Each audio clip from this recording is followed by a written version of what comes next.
Təsəvvür edin, əgər yer kürə formasında olmasaydı, əgər yaşadığımız planet nəhəng bir top yox, sonsuz və dümdüz bir səth olsaydı, üfüqə baxanda heç vaxt əyri bir xət görməzdik.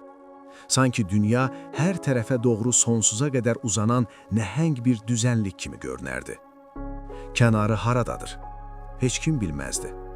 Bu yalnız xəritələrdə deyil, həyatın hər sahəsində hər şeyi dəyişdirərdi. Əgər yer düz olsaydı, ilk dəyişən şey səma olardı. Bugün biz günəşin hər səhər üfüqdən doğduğunu, axşam isə batdığını görürük. Amma düz bir dünyada günəş üfüqdən qalxmazdı. Sadəcə bizə yaxınlaşardı.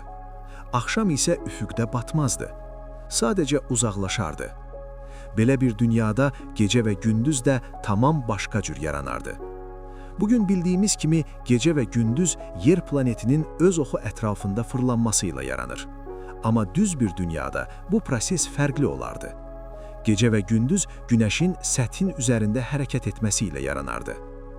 Fəsillər də dəyişərdi. Bugün yay və qış yer oxunun təxminən 23,5 dərəcə əyilməsi ilə yaranır.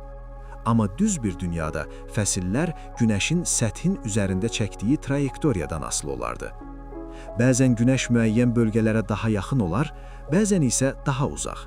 Bu da temperaturun dəyişməsinə səbəb olardı. Uçuşlar da tamam fərqli görünərdi.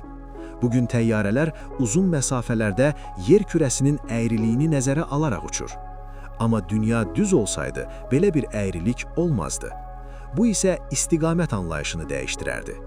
Radar sistemləri, peyik rabitəsi və GPS texnologiyası indiki kimi işləməzdi.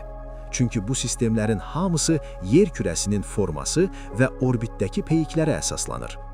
Amma ən böyük dəyişiklik cazibə qüvvəsində baş verərdi. Bugün cazibə qüvvəsi bizi yer kürəsinin mərkəzinə doğru çəkir. Bu səbəbdən hər şey səthə doğru düşür. Amma yer düz olsaydı, cazibə tamamilə fərqli davranardı. Bəzi nəzəriyyələrə görə cazibə yalnız aşağı deyil, yanlara doğru da təsir edərdi. Bu isə okeanların davranışını dəyişdirərdi. Sular mərkəzə doğru yığılardı.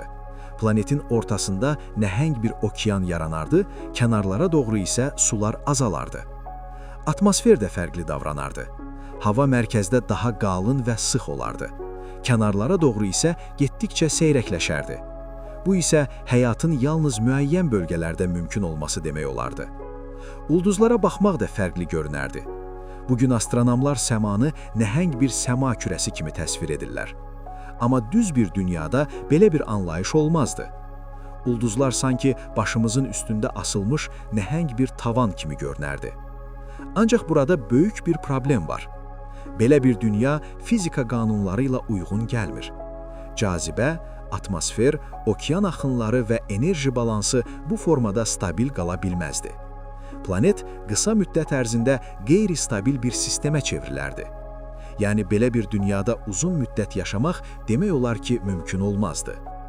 Məhz buna görə alimlər deyir ki, planetlərin kürə formasında olması təsadüf deyil. Cazibə qüvvəsi maddəni hər tərəfdən mərkəzə doğru çəkir.